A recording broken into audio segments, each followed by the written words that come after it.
How to add music on Facebook story with multiple photos. Hey guys, I'm Nana from Create Login and Delete, and let's start with our video. Tap on Create Story option. Now then tap on Select Multiple. Select the photographs that you want to post on your story. I'm choosing 3. Now tap on Next and select whether you want to post it as separate or a photo collage. I've choose collage here. If you tap on the photos, you can change the shape of it, something like this. Now after this, you can also change the background by tapping on the circle icon at the side. However, let's jump to our main agenda, that is adding music.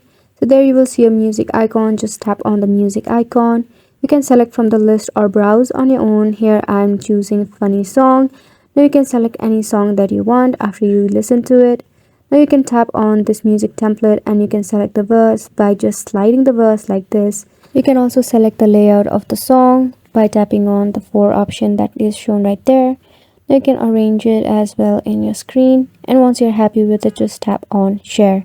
Wasn't it simple? Make sure to give it a try, and thank you so much for watching.